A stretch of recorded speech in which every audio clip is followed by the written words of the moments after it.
Well, welcome to our town. And there's a photograph up here of Randy Wedding, who on February 6th passed away. And he was actually going to be my guest in January. So I wouldn't have had him. I would have had Randy. And we had been in communication, and I actually flew back from New York to meet with him to do the Art Town, and then I found out when I came back that he was in the hospital and then passed away in February, beginning of February. Well, Randy Wedding, as I'd say most of you knew, was our mayor in the early 70s, and he was an architect and was responsible for many things. His grandfather owned what's called the Goose Pond, which Mr. Huff the last time spoke about, driving his bicycle around, which is where the Central Plaza is, up near where the Y is. And Randy Wedding was instrumental in building the Y up there. His father was a landscape architect, and his father and Randy, when he was a young architect, were instrumental in building the original Busch Gardens. Randy was devoted to our city. He was the builder, architect of the cloisters on Beach Drive, which I know at least one of you is a resident of. And he is thought of as really igniting the new development on Beach Drive. He also is said to have been responsible for bringing the spurs of 175 and 375 into the city from 275. He was really interested in how the city would develop. He was also, just of late, the head of the Pier Task Force. He was also somebody who worked behind the scenes a lot, and he did a lot of affordable housing for seniors. And on a personal note, he's responsible for Bob Stackhouse, my husband, and I, being able to make art in the building we own on Beach Drive in the Marine District. When we went into the Marine District, we were not allowed to make art. We could live there as managers, but there was a list of what you could do in the Marine District, and art was not one of them. And we were instructed to go see Randy Wedding, and we did, and we presented our case, and he agreed to represent us to the city and to the city council, and we were given permission. And I'm sure it was his clout that allowed this to happen. So personally, I thank Mr. Wedding, and as a resident of St. Pete, I thank him very much. And so we turn to Tim, who's much younger and is the substitute. The substitute, and is carrying on the tradition of what Randy Wedding did. Because what Tim really does is he's an architect, but Tim is really interested in urban planning and how the whole city works, and has been involved in so many different things in this city. And tonight we are going to talk about Tim briefly, and then we're going to talk about the greater geography of Pinellas County and Pinellas County as a peninsula. And we're going to talk about architecture and general architecture, and then we're going to end up talking about the pier. So first let's start with talking about Tim. Very briefly. I'll talk. So would you tell us about how you first came to St. Petersburg? I followed a girl. It's a unique story. No one's ever done that before. I moved, my father was in the Air Force, and so I moved to Florida in 1970. I was 11 years old, and up in the Florida Panhandle. Went to the University of Florida for both undergraduate and graduate school. And when I got my master's and graduated in 1983, first moved to Tampa just because I had a couple of friends there and I had a place to stay while I looked for a job. Got a job in Tampa, and basically when I lived in Tampa, met a woman, started dating. We got serious and ultimately got married and moved to St. Petersburg. But I had already, I guess, in my opinion, discovered that after I moved here that I actually liked St. Petersburg better as a city. It just seemed more suited to my sensibilities. And what exactly are those sensibilities? Well, it's interesting because, in a way, the perception and the reality is that St. Pete is the smaller city to Tampa. We're 250,000 people. Tampa today is about 350,000 people.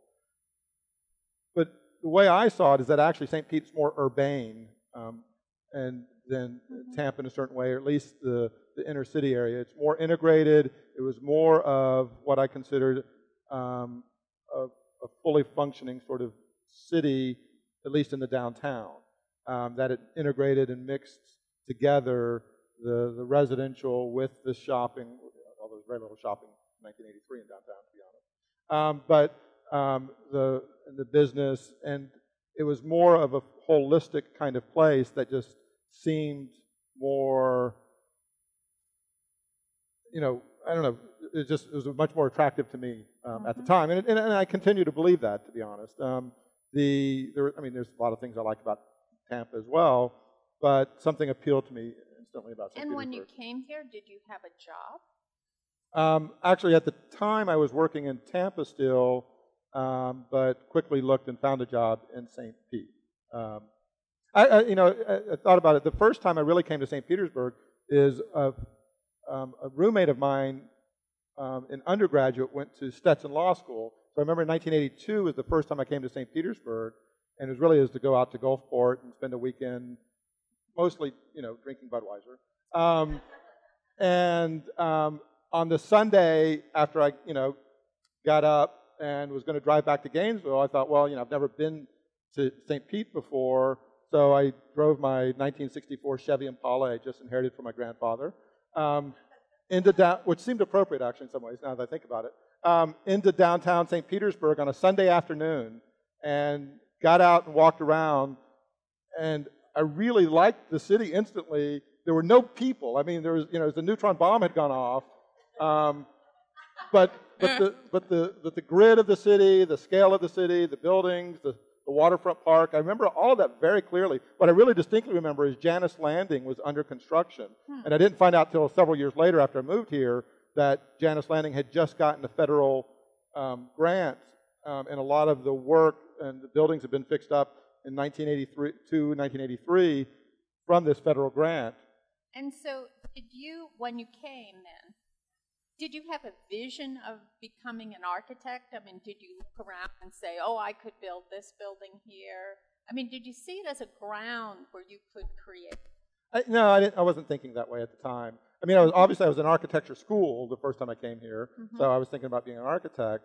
And I had never lived in cities. My father was in the Air Force, like I said, so I always lived on Air Force bases or in small towns next to Air Force bases. So to me, actually, St. Pete was a pretty big town. I mean, it was one of the biggest downtowns I'd ever been in. So how do you explain the fact that you've come to St. Pete and you've gotten so involved with the city? I mean, you really try to have a say in how it's developed, and you attend lots of meetings and talk to the city people. So I moved here in 1984. I moved to Tampa in 1983. I moved to St. Pete in 1984. In 86, at this time I was married, moved to San Francisco. So me and my wife just packed up the car. I think we had $2,500. We didn't have a job. We didn't have an apartment. What's the worst that could happen, right? And so You're young. Right. I mean, right, exactly. That's, I mean, if you don't think about the future, nothing bad can happen. It's what young people do. Right. So we packed up. We moved to San Francisco. I remember by the time we got there, we still had like $2,200. And then we had to pay first, last, and security on an apartment, and we had $100. Because it was, it's one of those things, coming from St. Pete, we thought, okay, the most an apartment can cost is $500 a month. And, you know, and even in 1986 in San Francisco, a tiny one-bedroom, you know, it was like, I think we paid $750 a month. But, so that was really a revelation for me because I really never lived in a big city before. And so I brought a lot back. When I moved back, we moved back in 1987 because we were pregnant. We had our daughter. We moved back in time for and now she's out in California. And is that where she was conceived, in California? In San Francisco, well, right. There you go. Right. So she's in San Diego, not San Francisco. But so, and so I really learned a lot about what cities really are living in San Francisco, just about what it means to live in a place where you can walk everywhere, where, you know, everything is mixed together from, you know, where you live to where you take care of all your daily needs. And I'd done a lot of reading at that time. I guess partly I think it was just the time I lived in San Francisco. You know, I can live inside my head a lot. I'm overly intellectual about a lot of things. So I think a lot of my participation initially in getting in St. Petersburg was coming from an intellectual point of view of reading certain books, Hannah Arendt and others. But in hindsight, being a little bit more psychological, I can think that I can recognize that as an Air Force brat, I never had a hometown. I never had a place I belonged to. And I think, you know, in looking back, maybe it was this desire to sort of create a hometown for myself. And you certainly have. And you've also built things here. So this is the Morean Arts Center, which at the time you built it was called the Arts Center, St. Petersburg Arts Center. And when you built this, did you have your own firm at that time? It just started. So we moved back from San Francisco, and then at that time I went back to work for a firm in Tampa and actually worked there for 8 more years, from 87 to 95. And then in 95 started my own practice in St. Petersburg. Initially with a partner, Tim Rohde. It should have been Tim and Tim, but it was Rohde and Clemmons. And we were together for 5 years, and this project was right when we split apart. This was 2000. And can you talk about the highlights of the design of this building and why you chose that? This is a fun process. This building is actually historically 5 buildings. So from east to west, there was 1, 2, 3, 4, 5 buildings that were built in the 1920s to the 1940s. At a previous point in time, somewhere in the 1950s, Lester Brothers Furnitures bought all those buildings and one by one knocked holes between the walls, combined them so they could expand. But, I mean, at the time, and they had also decided for purposes of the showroom that they didn't want windows so they could create their own internal environment. So there was not a single window in this facade when we started work on it. And I remember I had already done, the Art Center bought this building, I think for $217,000, if I recall. We had already done 2 little projects for them. I had met the executive director at the Garden having a beer one night. And we had taken that. And was that Evelyn Kraft? No, this was before Evelyn. Carl, what's Carl's last name? I can't remember. And so we had taken that storefront and spent $25,000 putting in a handicap ramp, exit signs, and fire alarms. So in other words, all I did was make it uglier.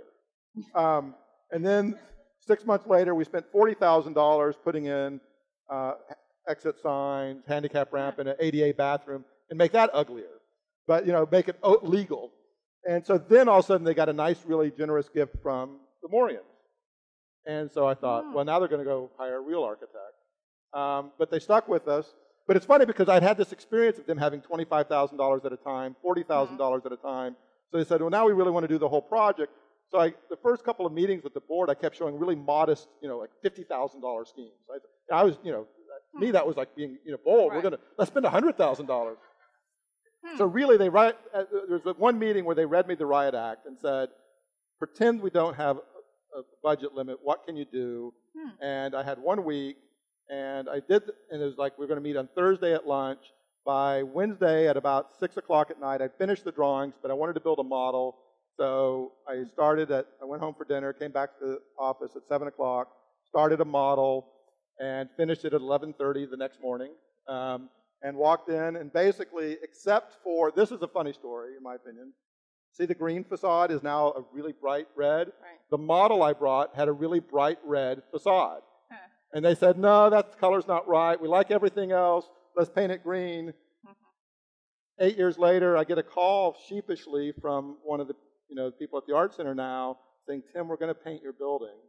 And I said, well, that's fine. It's not my building anymore. It's your building. But by the way, what color are you going to paint it? Well, we're going to paint it a really rich red. And I said, well, that sounds pretty good to me. Yeah.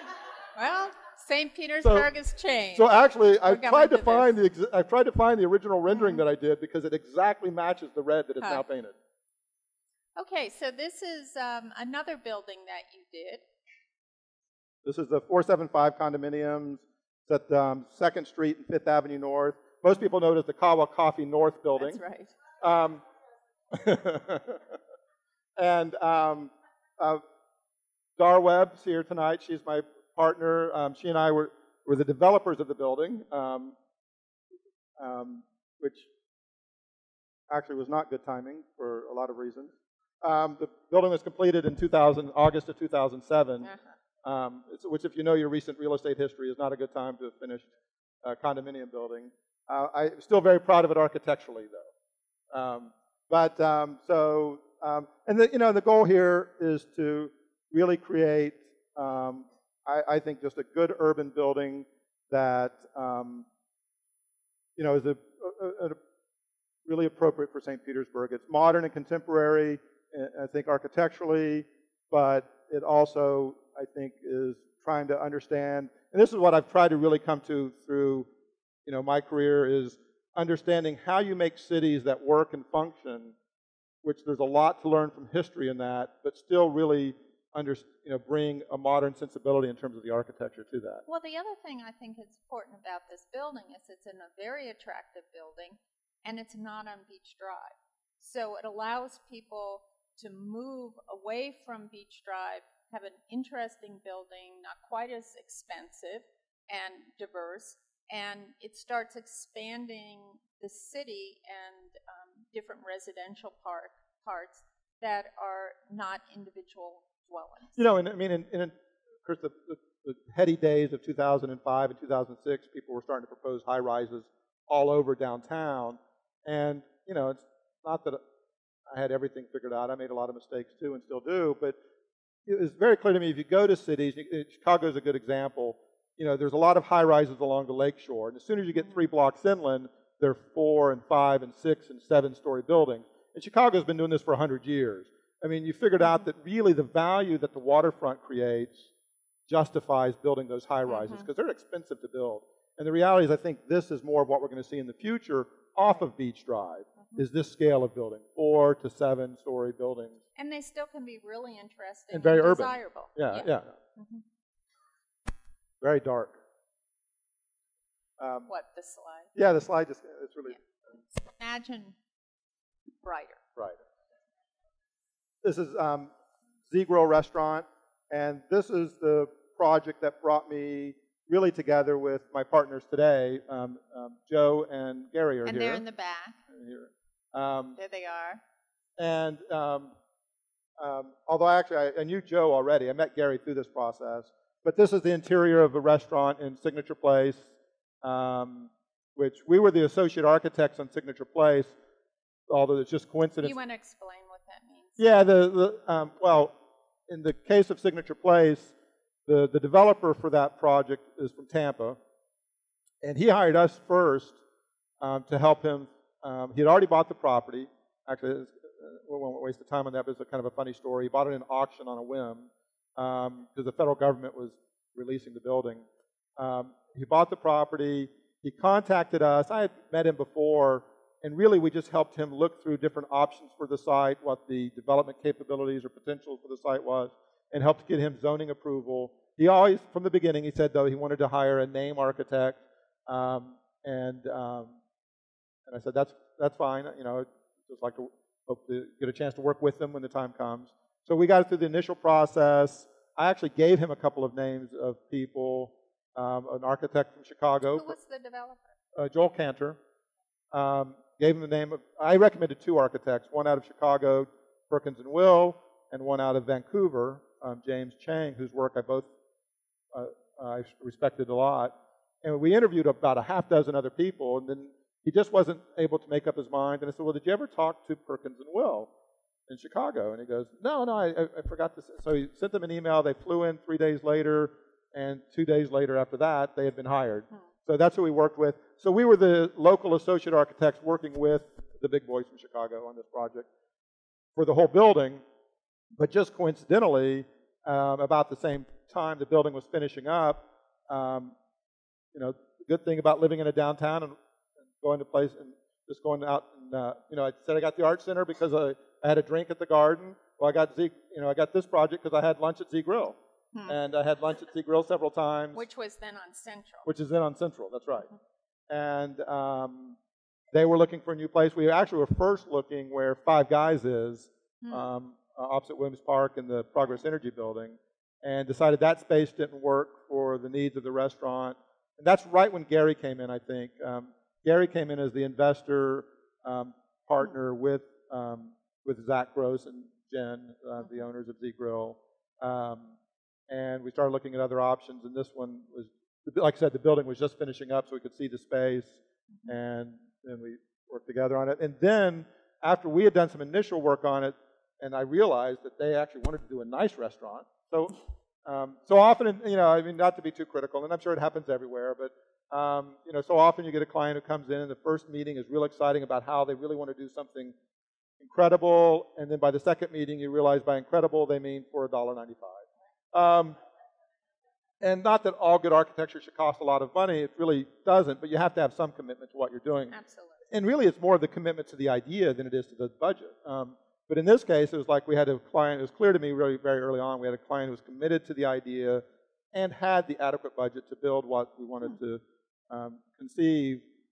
And then I needed to, you know, and there's only one person in town I knew that could actually build sort of some of this stuff, and that was Joe and his company. So we started working together on it. And this was 4 years ago now that we first started on it, but now we're partners together. In mesh. Yes. Okay, so now we're moving to the big picture. The big picture. So we've seen how Tim has come to St. Pete. We've seen how Tim has used his talents in St. Pete. And now we're going to step back and look at where we live and how it compares to other places. And so first we're looking at the geography. Because remember, this whole program's about what shapes the identity of St. Pete. And there's many things. One thing, of course, are the people who create and put all their energies in, like Tim Clemmons or Randy Wedding. But other things shape the identity of a city or a place, namely the geography and the long history of the architecture, and both in the past and now, as we're going on, what will shape it in the future.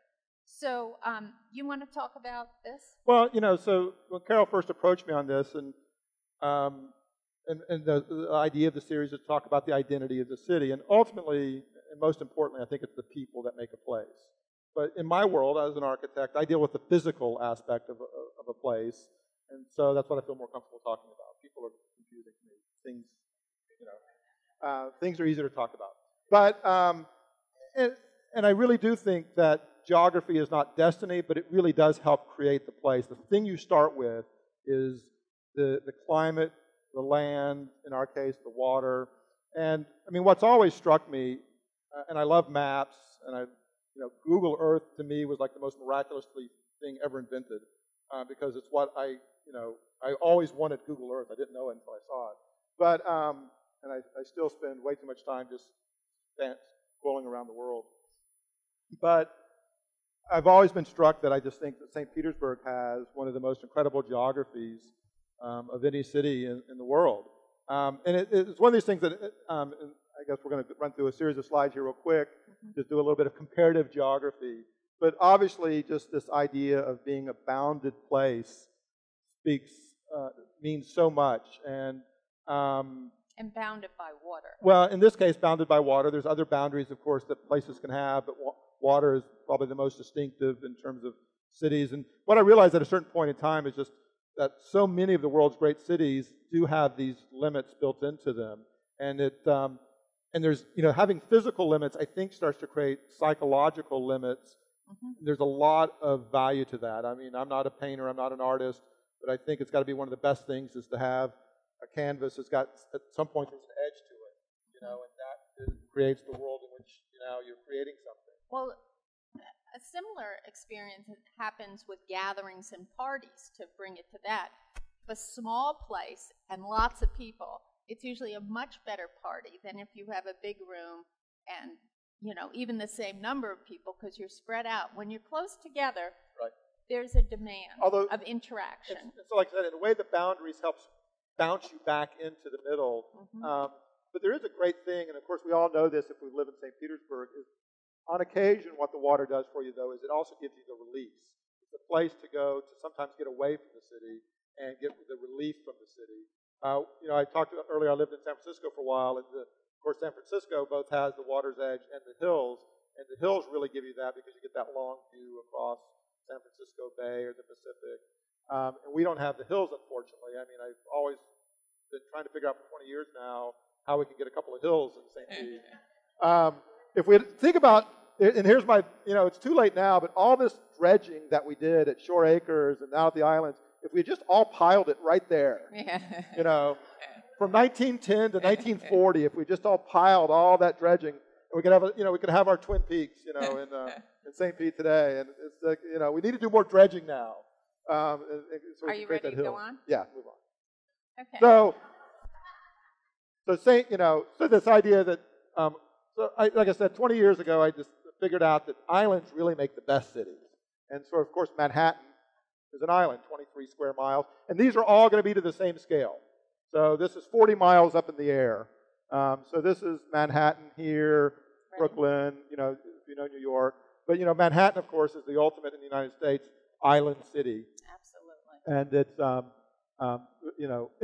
even more so in Manhattan is that this was so industrial for so long, they had to all bring it in, really inside because even the edge wasn't desirable. That's really changing. I think the most exciting thing about Manhattan over the next 100 years is all of that is going to turn from what used to be the cheapest land in town to the most expensive land, and you're going to see Manhattan turn inside out. And it's already happening. That's going to be kind of interesting to watch from down here.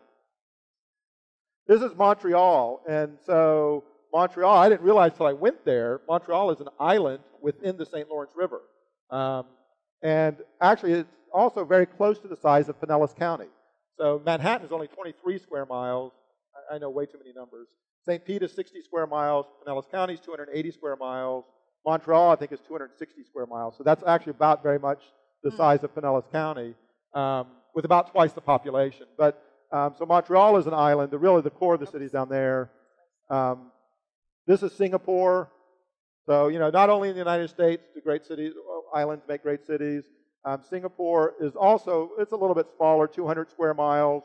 So it's a great island city. It's actually an island nation. And a fabulous city. And really, they've done a lot of good things. I mean, unfortunately, they've sort of, the reputation is now they've lightened up on some of their, get caning if you chew gum on the sidewalk. And I think the government's relaxed a little bit. But despite the, the authoritarian nature of the government in the past, they did do some very good urban planning. Hong Kong, and one of the themes I'm going to talk about is if you can't be an island, the next best thing is to be a peninsula. So, so Hong Kong is both. Here's the original Hong Kong island, but Kowloon is in the peninsula. So again, just the idea of having these strong boundaries and having to focus yourselves in. Mumbai, which Mumbai used to be an island. This was the island, but then they, I think the people just sort of, I don't think this was by government planning. I think this one just sort of happened. They sort of filled in the canal or the river that used to cut across it. They're building a mountain. And so, yeah, well, it's a very low mountain, but so they went from being an island to a peninsula. This is Vancouver, which is one of my favorite cities. The Vancouver is here. This is the downtown. So it's interesting. It almost looks like an island because this is a river and this is an inlet, but it is a peninsula. and then the downtown is a peninsula on a peninsula. So they've done just one better, you know, braggarts. And so the downtown is the, and then this is San Francisco.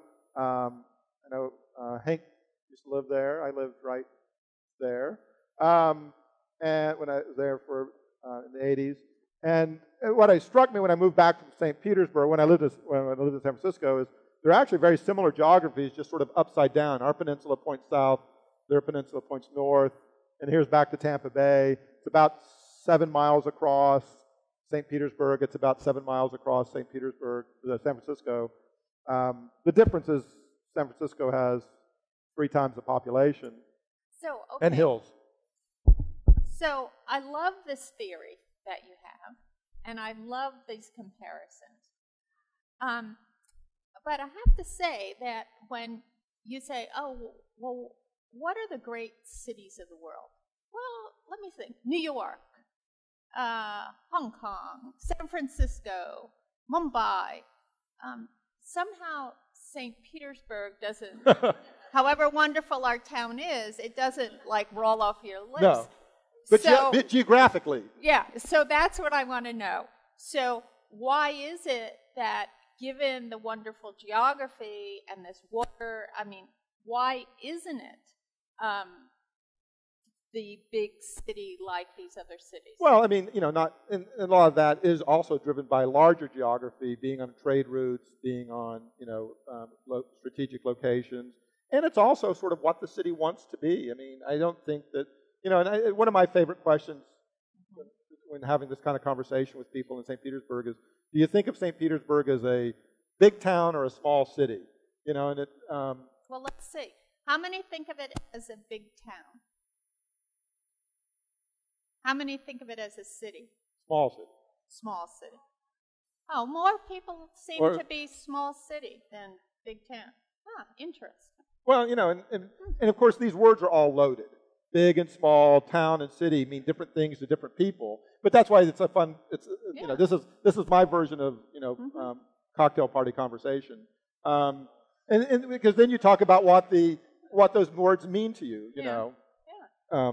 But you still haven't quite answered the question. I mean, give we're us 300 not years. Give us 300 years. Geography is destiny, but you do make a good case that it's set up that you would think it would be. Well, and again, I'm not arguing. I mean, I do think that actually St. Petersburg could use some additional growth and some additional people. I think we could recharge downtown and some strategic areas in the city, and that would be good for St. Petersburg. We've got 250,000 people, and I don't think there's a magic number, but I do think that some growth would be good for St. Petersburg.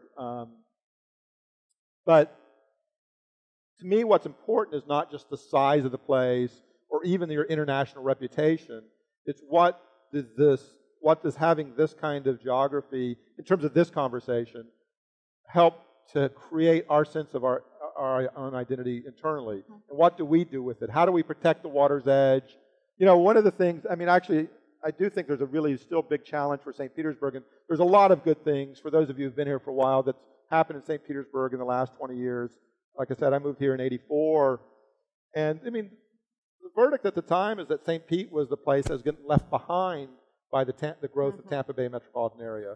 And I think we've been pretty successful in the last 10 or 15 years of sort of turning that around and saying, wait a minute, there's some real things, assets that are unique to St. Petersburg that can't be created or recreated in, you know, Lutz or Brandon.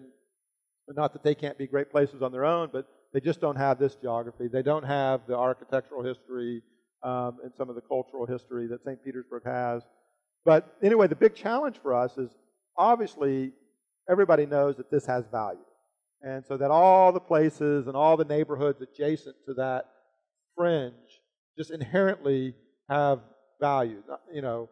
And the real big challenge for us always, and it's always going to be the case, is how do we create value in here? And how do we create places that people really want to belong to, that really want to invest in, and that really want to put, you know, their heart and soul into? In my opinion, the place that's done the best job of that in the last 10 or 12 years is the Kenwood neighborhood. And they've really, and a lot of it first is creating an identity for themselves. What they've really done is worked really hard to, you know, to get people to know the name. 20 years ago, I think if you ask most people where's Kenwood, they wouldn't have known in St. Petersburg. And I think, and it's not that they've created it out of nothing. They did have some natural, assets, and they had this really nice bungalow character. They now claim themselves to be the largest bungalow neighborhood. Do you want to actually say what Kenwood is? Because there may be people who don't know. Okay, well, this is Central Avenue, and this is the interstate. So it's west of basically 20th Street up to about 34th Street, from Central Avenue to 9th Avenue North. And then there's North Kenwood right above it. And Kenwood is certainly, because of the way it's developed, both as a residential area and the business development on Central, has almost connected with downtown. Right. It's really made that. And actually, it started out, and several friends of mine and other people I don't know, who really, started that by buying and fixing up the little bungalows. And they claim themselves now to be the largest bungalow neighborhood in St. Petersburg, which is probably true, but it doesn't even matter if it's really true. What they did with that is help to create an identity and a way of thinking about themselves, and a way then of broadcasting that way of thinking out to the larger community. And Kenwood's also a really good example of a tight-knit neighborhood, because their neighborhood association, have actually been to one of their neighborhood association meetings, is like hundreds of people. It's packed. And so most everybody who lives there is actively involved in their neighborhood. But they did something that's really brilliant, I think, is after about 6 or 7 or 8 years of really working on the fabric of the neighborhood, then the people who were really leading the charge really then got down and looked at Central Avenue, and they then created the Grand Central District. And that, again, was a completely fabricated name. I mean, it's a great name, actually. I thought it was, as soon as I heard it, I thought, that's, good job. In terms of, just sort of how a name can become important in sort of identifying something. And to me, the reason it's important is it's actually ultimately my biggest criticism of St. Petersburg as a city is, and I think it really is tied into St. Pete's history, the development history, largely as a tourist town initially. But in St. Petersburg, we do almost all of our commercial, all of our retail, all of our offices are either in downtown or on major streets like Tyrone or 34th Street or Central Avenue. And one of the things I really learned when I lived in San Francisco for the first time living in a big city is that, oh, wait a minute, things like your baker and your grocery store and your print shop should just be right in your neighborhood and in places that you walk to. And so since I had lived in since St. Pete was the first sort of big city I lived in, I thought, okay, no, you don't have those in your neighborhood. The neighborhood is just a bunch of houses, and then the commercial districts are where all those other things happen.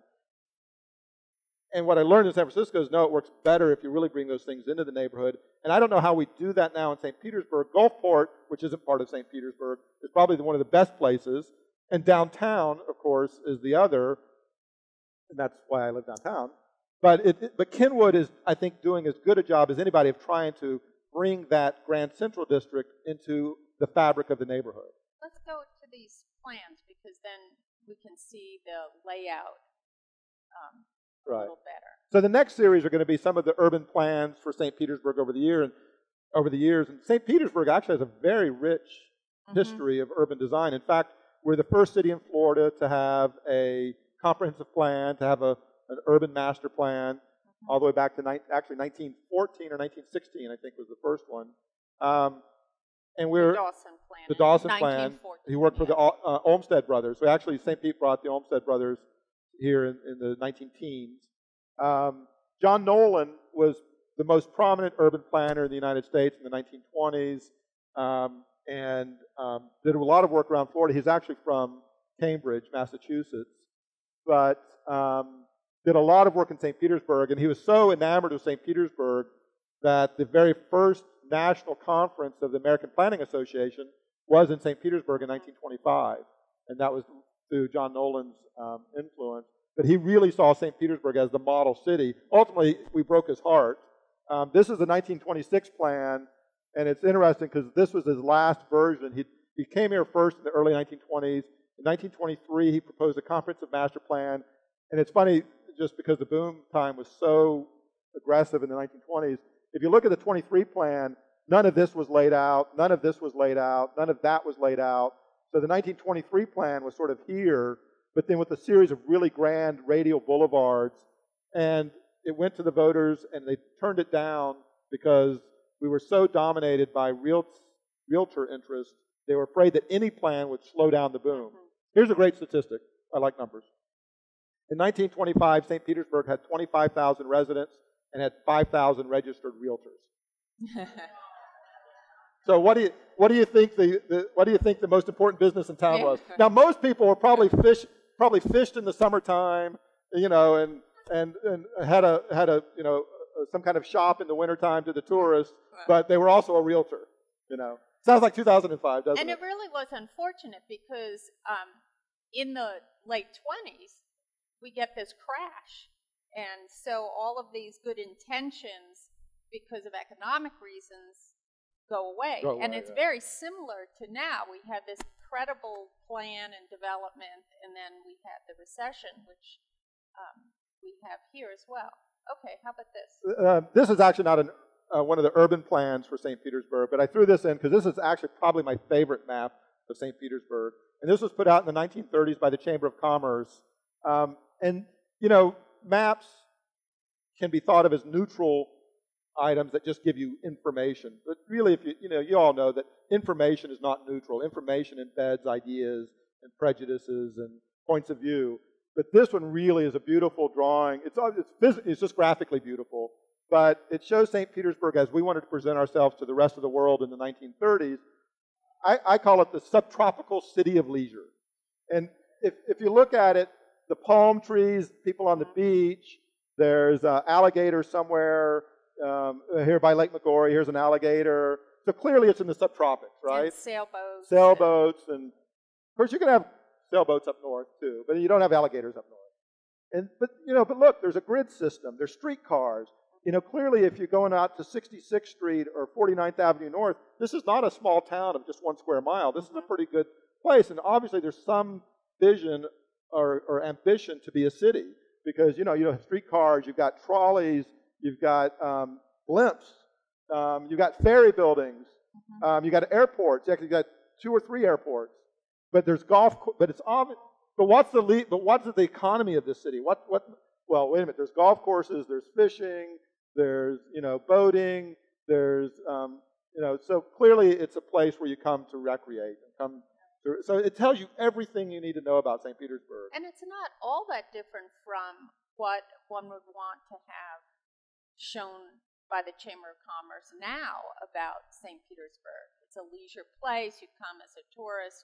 I mean, I guess one thing we would include would be like an image of the Dali Museum and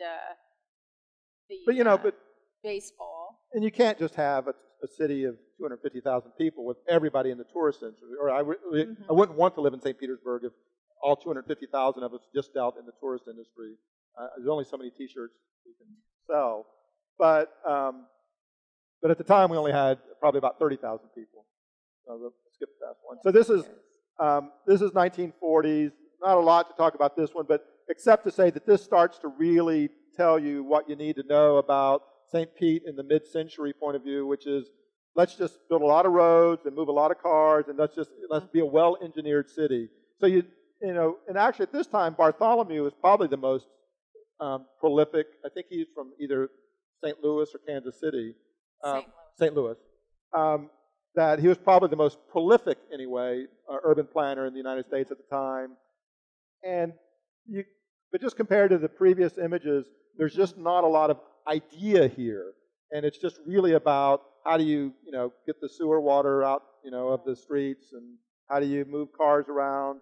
And unfortunately, I think St. Petersburg in this era really was just about sort of the lowest common denominator in some ways, unfortunately. When you think about the Nolan plan, and it came out of that City Beautiful movement, right. And it was all about parks, having the Olmsted brothers involved first. Boulevards. And making parks all around. That was the initial plan in 1940, have the whole city surrounded by parks.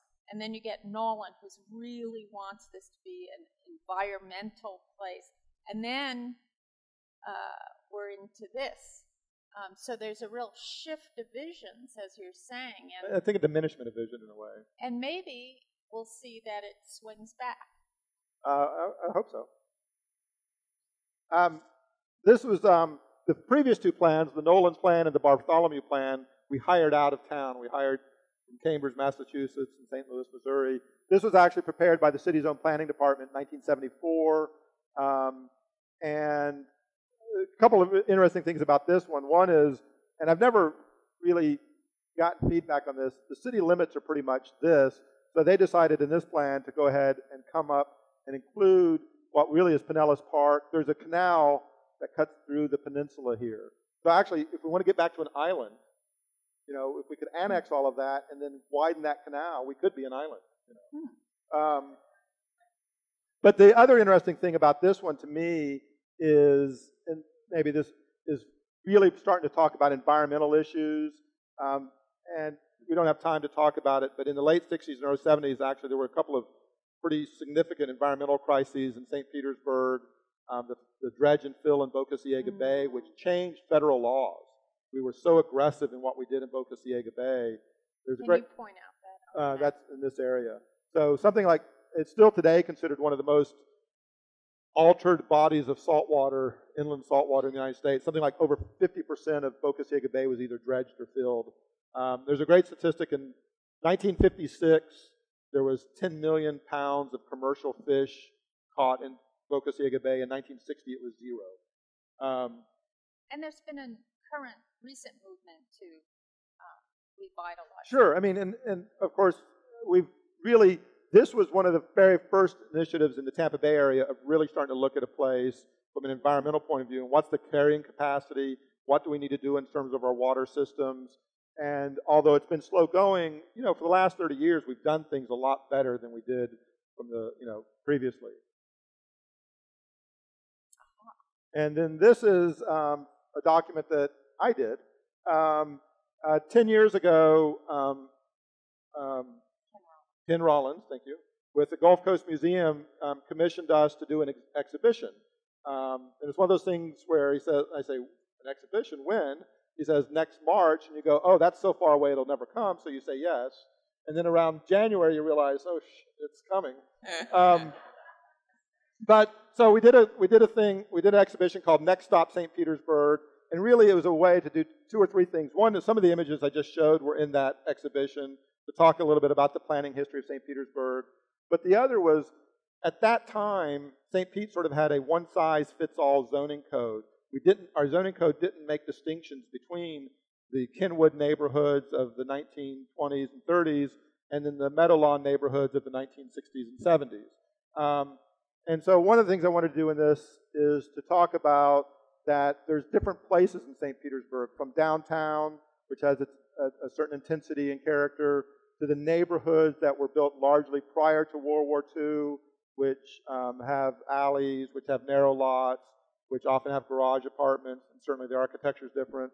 And then the neighborhoods that were built in the 1950s and 60s and 70s, which typically don't have alleys, have wider lots.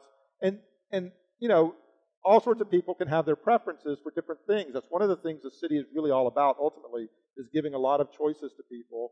But let's recognize those choices, and let's use our rules to highlight and even reinforce those differences. And then the other thing was the idea of a trolley or streetcar system or some kind of transit system that would connect our major centers, and that if we're going to have growth that I talked about, if we want to try to look at ways of bringing 50 to 100,000 people in St. Petersburg, the reality is people in Kenwood are largely happy with their neighborhood. People in Meadowlawn are largely happy with their neighborhood. You know, and people in Jungle Terrace are largely happy with their neighborhood. And people in Old Southeast are happy. People with Old Southeast, I've heard bad things about them.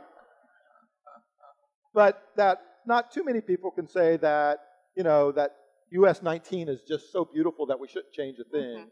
Or that Tyrone Boulevard is just perfect the way it is. And really, the reality is those are our opportunities to look for ways of reinvesting in our city, bringing new people, bringing new businesses, bringing new life. And that reality of the 60 square miles of St. Pete, we can live 50 square miles alone, just the way it is, just the way you like it. But give me 10 square miles, and we can get some really creative and exciting things that really will add to our tax base, add to the life, both social life and economic life.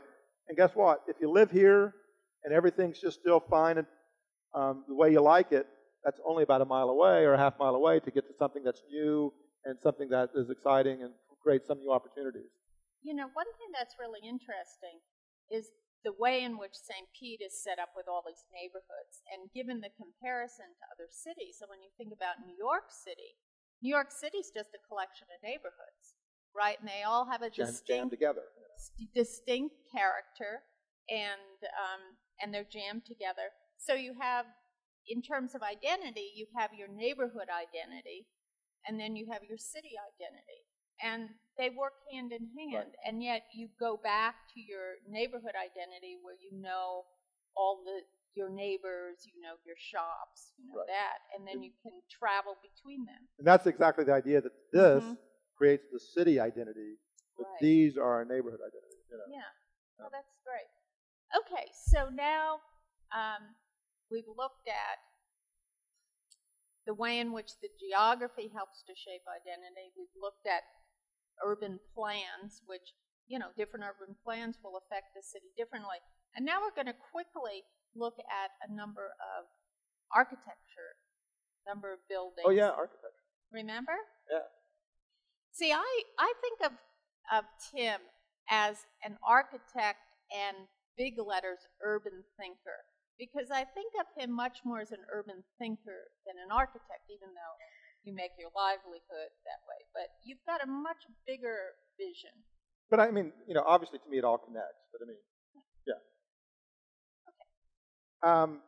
So we're going to show a series of images here. And we need to go quickly so we can get to the pier. And there's one main theme we want to hit here, which is the idea that architecture does help create identity to a place as well. I mean, the geography does. We've talked, like, I think Carol did a nice summation.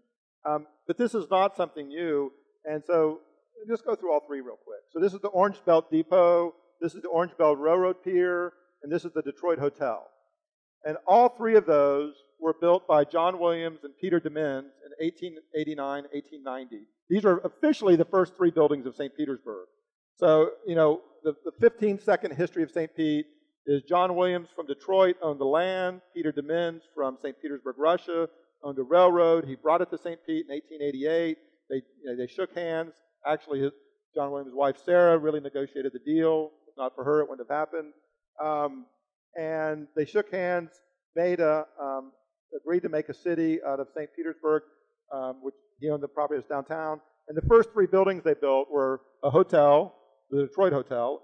And, you know, the old joke is it was a coin toss, and if it had gone the other way, it would be in Detroit, St. Petersburg, or Detroit, Florida, and this would be the St. Petersburg Hotel. I like the results, fine the way they are.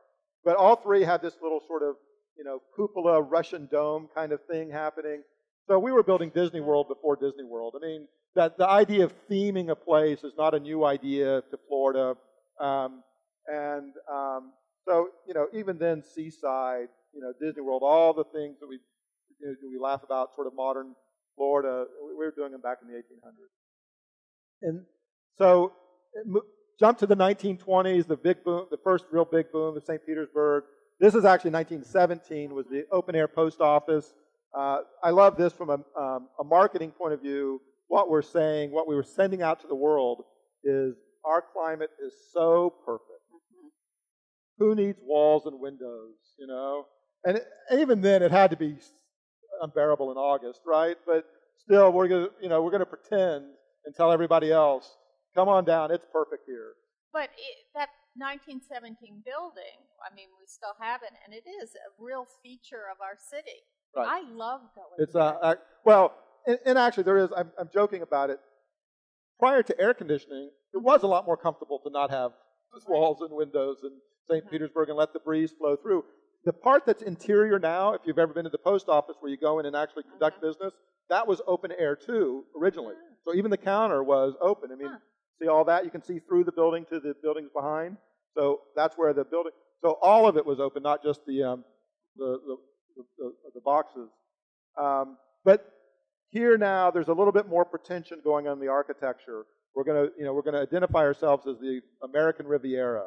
And of course, that becomes the next theme of St. Petersburg. The Vinoy Hotel 1925, opened in January 1st, 1926.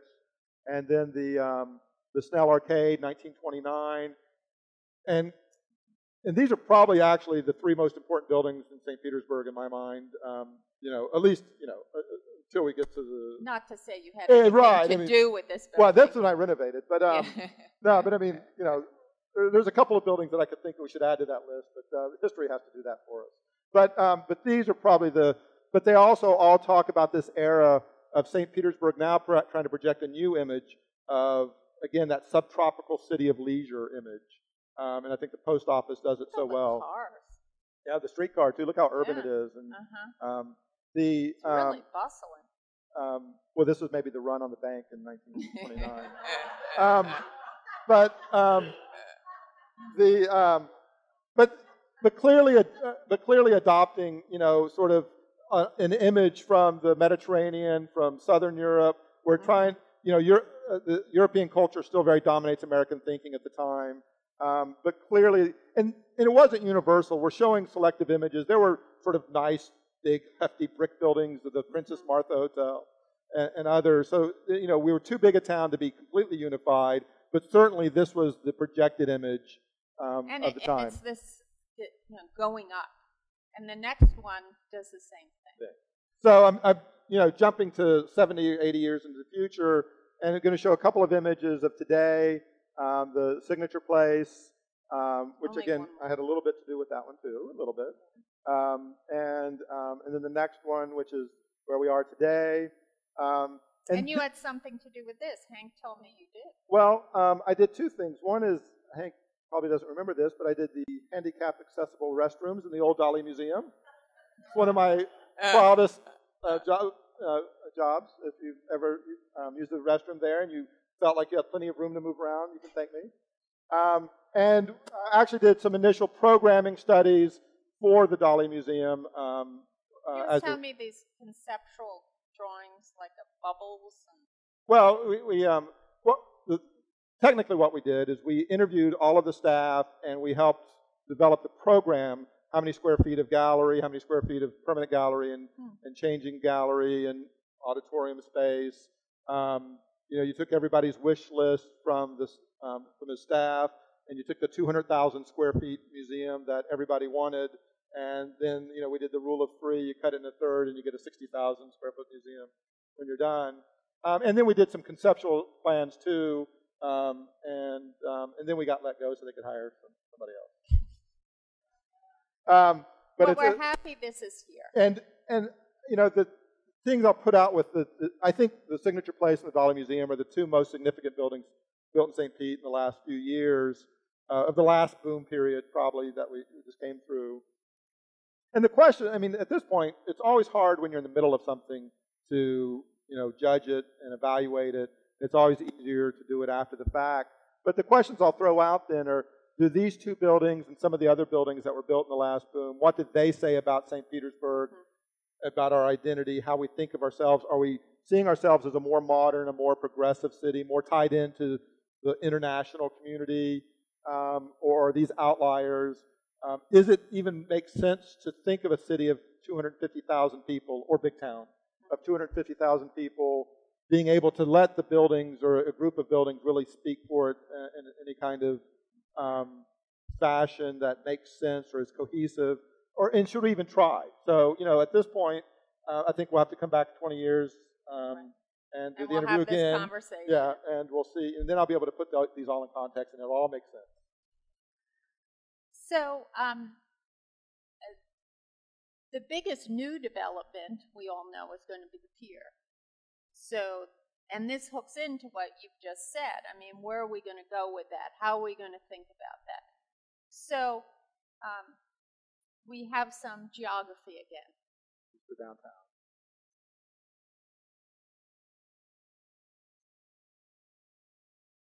A peninsula within a peninsula. Mm-hmm. Okay. We could make it into an island. So this is our first pier, the 1889 Railroad Pier. This was actually on First Avenue South because it was an extension of the railroad line into Tampa Bay. And at that time, Tampa Bay, I think this went out about 1,000 feet so they could get to deep water of 10 feet.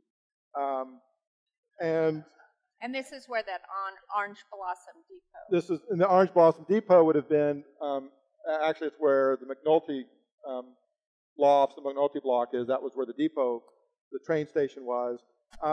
At the time, St. Pete was, of course, part of Hillsborough County, which had a city called Tampa, which had already a port. And in St. Petersburg, and most of you probably know this history, but it's worth saying for those who don't, is the most important decision made in St. Pete's history is, you know, in the 1880s, every city, every village, every town that had any ambition to be a city, obviously the height of the industrial era, the only way you could conceive of being a city is through industry. So you build a railroad pier. There was actually a power plant back at the mainland right at the end of the pier here. So any self-respecting town that wants to be a city, you got to do it through industry. Well, we were part of Hillsborough County. Tampa doesn't want the competition. They won't allow us to get to dredge out Tampa Bay. So we've got a railroad pier that goes out to 10 feet of water. And so, you know, the biggest boat that, you know, could come through was a small fishing boat. That's why St. Pete, Pinellas County ultimately broke off. But it's also why the most important decision made in St. Pete's history is, and I should remember the date, but I think it's 1907, is City Council, after years of prodding by William Straub of the St. Petersburg Times. A visionary. Really visionary. 1893 was the World's Fair in Chicago, where the City Beautiful movement was put forward. And William Straub, after years of advocating for a park along the waterfront, in other words, rather than having power plants and mullet fishing camps and railroads, which is our three main industries of the 1890s, is let's build a park along the waterfront. And we did. And at that time, that was an incredibly ambitious and almost unprecedented kind of decision. And brilliant. And really the city committed to it. From 1907 till 1920, I can't remember the numbers at the time. It's funny because I've just projected them forward. It would be the equivalent of every citizen of St. Petersburg spending $500 a year towards the waterfront park system. So could you imagine getting taxed right now $500 a year for the next 15 years for the pier, for example? That would be 10 times the budget that we've got for the current pier, or for the new pier. This was the second pier, 1906, and then you can see, oh, wait a minute, they're not doing business, they're fishing. That's business. Well, that is business, but in this case, see their suits? I know, they're in suits. So this is leisure. I mean, in other words, already by 1906. And this is the pier. Now, this is the first pier, I'm pretty sure, unless there's a real historian here, and then I'll pretend like I'm not quite sure. But this is the first pier on the 2nd Avenue North that aligns with 2nd Avenue North. And already it's converted in 10 years from trying to be a working pier to a leisure pier. And compare the 1906 to 1926, just 20 years later, and that's what this becomes. In 1921, St. Petersburg was hit by a hurricane. It's the last time St. Pete has been hit by a hurricane, knock on vinyl.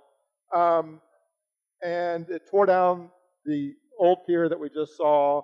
And so this was built in its place. St. Pete's booming. They put $1 million into this. And again, if you adjust for inflation, you adjust for population, it would be something like $200 to $300 million in today's dollars. What's interesting, though, is John Nolan, we talked about earlier, the urban planner. So this is while he's here, 1923 to 1926. At that time, in 1923, the entire island of Treasure Island was for sale for $1 million. And the pier was $998,000. So downtown, so we had the choice. And John Nolan, of course, being a visionary urban planner, said, go buy Treasure Island. Make it your waterfront park. Make it, a beach, just make it a park for the city forever. But downtown, of course, was controlled by commercial interests. And it's not that this was a bad decision, but it is interesting the decisions that cities make and the options that you have at certain times. So that, but again, this lasted from 26 to 66. 67 actually was torn down. And it's important to see that it's the same footprint. Well, and in fact, the reason we're building a new pier today is all of that pier was built in the 1924, 1925, opened in 1926. So we think of the 1970 pier, and that's only 40 years old, but really the whole infrastructure around this was built in the 20s, and that's 90 years old, and that's what's deteriorated, and that's what's needing to come down. So, okay, so that's the history, and look, we don't have the next one. So I couldn't bring myself to put, yours, either mine or the other, as the loser in the pier. But we have a few minutes, and I do want to leave. Second place always is the worst. A few time for questions, but since you were involved and you've thought a lot about this pier, we've looked at this whole issue of identity with respect to geography and architecture, and we've seen the new buildings, which are spectacular buildings, the signature building, the Dali, this sort of what role does the pier have? Well, this gets back to this whole issue of geography. I mean, this whole thing has been coming for 5 years. And so it took me only, 4 years and 9 months probably to sort of try to sum it up in my own head. Mm-hmm. But what the pier ultimately is where we celebrate our geography, our culture, our history, and our identity as that subtropical city of leisure. And this is the essence of it. This is where we distill it all down. When we started the pier competition process, Gary Mormino, who's a local historian, professor in Southern Studies and Florida Studies at USF St. Petersburg, and has really written a brilliant book about Florida, Land of Dreams. But he was asked to come and talk to the different teams before they started the design, and he did a really nice sort of summary of what is St. Petersburg, what does the pier mean, and the challenge he left us, which I still think is right on the money, is he showed some of the older piers, the 1906 pier, the 1926 pier, the 1973 pier, and he described how each of those, in its own way, in its own time, defined the city or represented the city. And his challenge was not just to design a great building, but to design a building that, in your opinion, and what is that identity today? And it is, that's always more difficult to say, okay, it's always easier to look back in history and say, well, this is what St. Pete was in the 1930s and 40s. And it's always harder when you're in the middle of it. And that's one of the challenges always as a designer, is to do this evaluation in real time. Well, when you see St. Petersburg represented on the TV through sports events or any event that gets broadcasted nationally or internationally, it's this that gets shown. You always see that image, the waterfront with the pier. I mean, it does represent us. So, I mean, what the pier is, we're all invested in it, and it becomes a really important, personal issue because it's sort of us, which really ties into this identity issue. Okay, we do have a short time left before we're being asked to leave. So, please, who has a question? Yes, could you stand up and say who you are?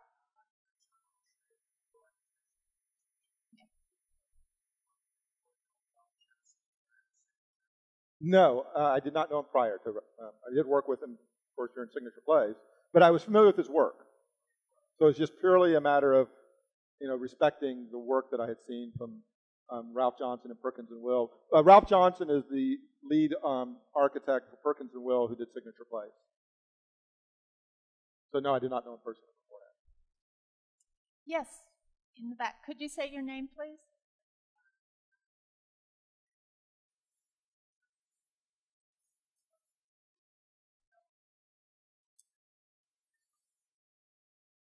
I need to repeat the question. Did you have input?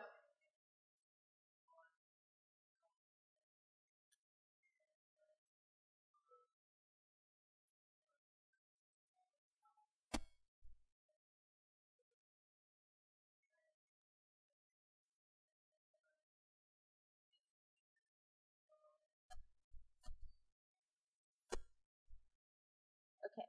I'm going to repeat the question because we're going to put it on the recording, and they can't get you. They can only get me. Okay, so what is your impression of the new pier and how it's going to develop, and the lens, if you want to comment? I was involved in the competition for the design of the new pier, but I was on another team, and we were the team that did not win the competition. We did the wave. We did the giant Hot Wheels loop-de-loop. With that said, I mean, I'm going to, say it's probably not appropriate for me to say too much one way or the other. I think there's a lot of potential, and I think that Michael Maltzin is a really brilliant architect. He's doing some very exciting stuff. And he's the lens. He's the lens. He's from Los Angeles. He's doing some really exciting work right now, mostly in California, most of his work, but his reputation is just now really spreading nationwide. And I think he's doing a couple projects internationally now. And I also think Wanamaker Jensen, who are the local associate architects, are very good, and they've done a lot of important projects in St. Petersburg as well. So I'm like, at this point, I'm on the sidelines like everyone else, and just excited to see what's going to happen over the next few years. Yeah, Chris Ferguson. Isn't that who it is? No, it's Andy. Oh, Andy.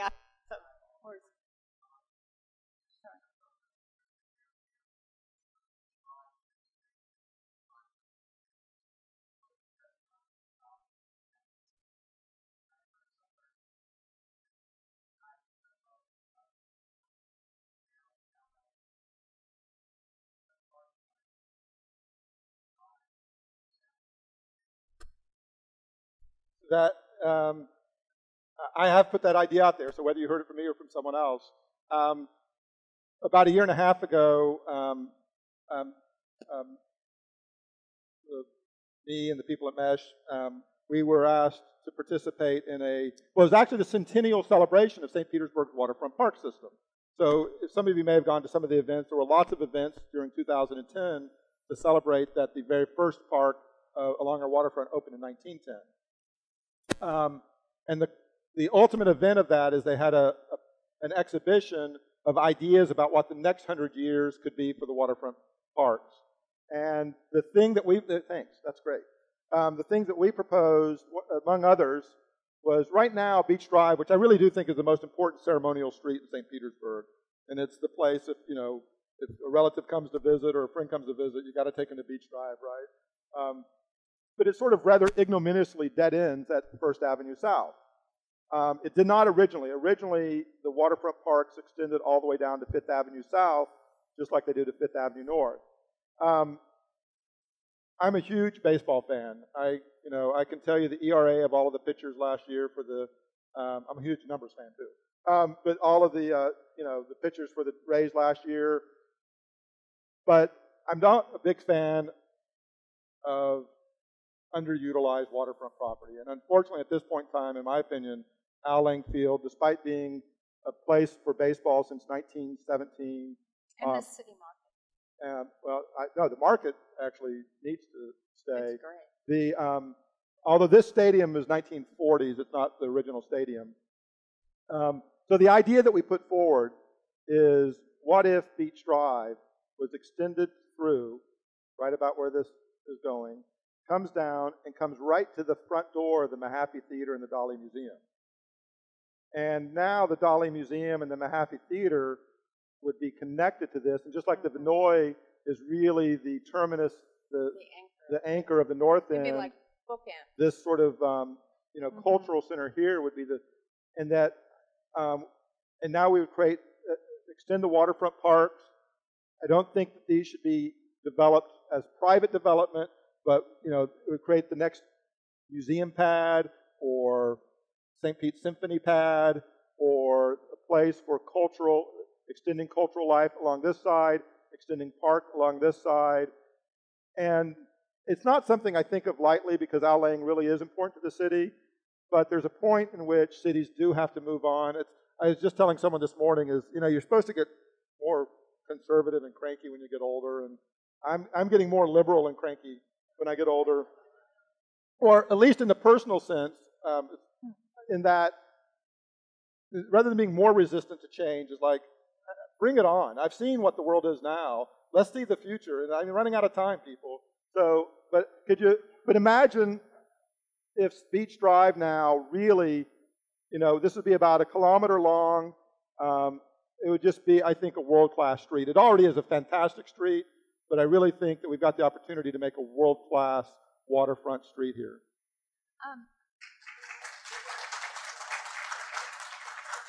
Could you talk? No, suck up to you, Hank, in terms of this. Could you? Whoops! Wait! I'm going the wrong way. Can you? We always sort of leave this piece out. Well, one of the other things we talked about in the exhibition we did 1.5 years ago, and I'm going to show the alternate scheme, which is actually Gary's scheme. There's been talk, which I think is really exciting, about building a pedestrian bridge along across the Vinoy Basin here. What if you did one here? And what if you took this pier, sort of upgraded a little bit to make it a pedestrian path through it? And this is the Albert Whitted Park, and then did it here, and then you've all of a sudden really created this loop, and it would just be spectacular. It'd be great. And actually, each of those was probably about a $5 to $10 million project. So it's probably about a $15 to $25 million project. So, again, if we had the same commitment to our waterfront that they did 100 years ago, we could do this. Okay, who else has questions? Yes, sir. Could you stand up and say who you are? Yeah. Oh.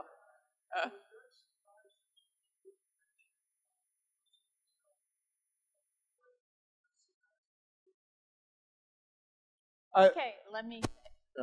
The comment is about USF St. Pete and how that's a major driver of downtown and our city of St. And of course, USF is, just because I hate it so much, I cut it right off the map.